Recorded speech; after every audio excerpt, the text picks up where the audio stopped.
શહેર પોલીસ દ્વારા 8 સપ્ટેમ્બરથી ફરજિયાત હેલ્મેટનો કાયદો વાહન ચાલકો માટે જે ફરજિયાત કર્યો છે, ક્યાંક ને ક્યાંક ખૂબ જ સામાન્ય લોકો માટે અત્યાચાર રૂપ છે અને અન્યાય રૂપ છે. આજે અમે રાજકોટ કલેક્ટર શ્રીને આરટીઆઈમાં હેઠળ અમને પોલીસ વિભાગે જે માહિતી આપી તે આંકડાકીય અને વિગતવાર માહિતી સાથે પોલીસ વિભાગની જે કામગીરીની જે જવાબદારી છે તેમને છુપાવવા માટે ક્યાંક ને ક્યાંક હેલ્મેટનો કાયદો સામાન્ય લોકો માટે હેરાનગત કરવા માટે લઈ આવ્યા હોય એવું અમારું સ્પષ્ટપણે માનવું છે.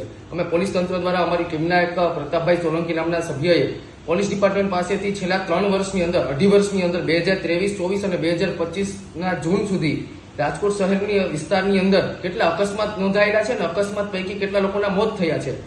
આંકડાકીય માહિતી જે છે એ ચોંકાવનારી છે. છેલ્લા 2.5 વર્ષની અંદર 400 જેટલા લોકોના અકસ્માતની અંદર મૃત્યુ થયા છે અને મોટાભાગના અકસ્માતોને તમે વિગતવાર અમે જે આરટીઆઈમાં માહિતી આપી છે, મોટાભાગના કારણો ભારે વાહનો, ટ્રક, ડમ્પર, એસટી અને સિટી બસોના કારણે લોકોના મોત થયા છે.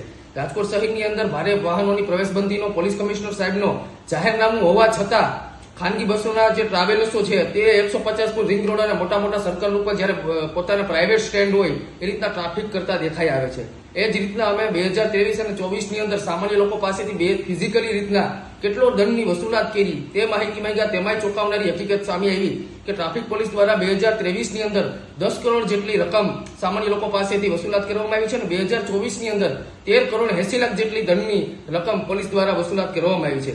તમે દંડ વસૂલો, કોઈ વાંધો નથી, ટ્રાફિકના નિયમોનું પાલન કરાવો. તમને આટલી બધી લોકોની સુરક્ષાની ચિંતા હોય તો તમે રાજકોટ શહેરની અંદર ખુલ્લેઆમ દારૂ, ડ્રગ્સ, કેફી પદાર્થોનું સેવન ચાલુ છે. રાજકોટ શહેરની અંદર એક એવો રસ્તો બાકી નથી કે ખાડાઓની અંદર ન હોય. સમગ્ર રસ્તાઓ ખખડધજ છે. તમે વાહન ચાલકોને સ્મૂથ ટ્રાન્સપોર્ટેશન અને ટ્રાફિકની ચારે બાજુ સમસ્યા છે તેનું સમાધાન લાવવાને બદલે હેલ્મેટનો નવો કાયદો લાવી હેલ્મેટ બનાવતી કંપનીઓને સીધી રીતના ફાયદો પહોંચાડી અને સામાન્ય જે રોજનું કમાઈ, રોજને ખાતા અને મધ્યમ પરિવારના લોકો છે એને જો આ નડતરરૂપ કામગીરી કરતા હોય એટલે સ્વાભાવિકપણે વિપક્ષ તરીકે આજે અમે કલેક્ટર સાહેબને રજૂઆત કરી છે. અમારી રજૂઆતની અંદર એ મુદ્દા ઉમેર્યા છે કે ટ્રાફિક બ્રિગેડરીઓ છે એ ટ્રાફિક બ્રિગેડો છે એ ટ્રાફિક નિયમોનું પાલન કરાવવાને બદલે લોકોની પાસેથી મસ્ત મોટા તોડ કરવામાં વ્યસ્ત હોય છે અને આ જે પોલીસનું મુખ્ય કમાવાનો સ્ત્રોત છે. કારણ કે એ કોન્ટ્રાક્ટ બેઝ ઉપર કર્મચારી હોય. માની લો કે કોઈ પણ લાંચની ફરિયાદ થાય તો એમને 2 મહિના પહેલા છૂટો કરી દે, પછી ફરીથી એને લઈ લે. એટલે કાયમી ટ્રાફિક બ્રિગેડોની સરકાર ભરતી કરે એ બાબતે રજૂઆત કરી છે. 150 ફૂટ રિંગ રોડ કે રાજકોટના મુખ્ય માર્ગો હોય ત્યાં ક્યાંક ને ક્યાંક સાયકલ ટ્રેક અને ફૂટપાથ બારીઓ ઉપર ચાની લારીઓ, પાનના ગલ્લાઓ છે, પાર્કિંગ મૂકવાની જગ્યાઓ છે, ત્યાં લોકો દબાણ કરાવીને હલાવ્યા. તો મહાનગરપાલિકા તંત્ર શું કરી રહ્યું છે? તમે લોકો પાસે નિયમોના અનુકરણની જો અપેક્ષા રાખતા હોય તો સામે ટ્રાફિક વિભાગે અને મહાનગરપાલિકાએ સરકારના નિયમોનું પાલન કરવું જોઈએ.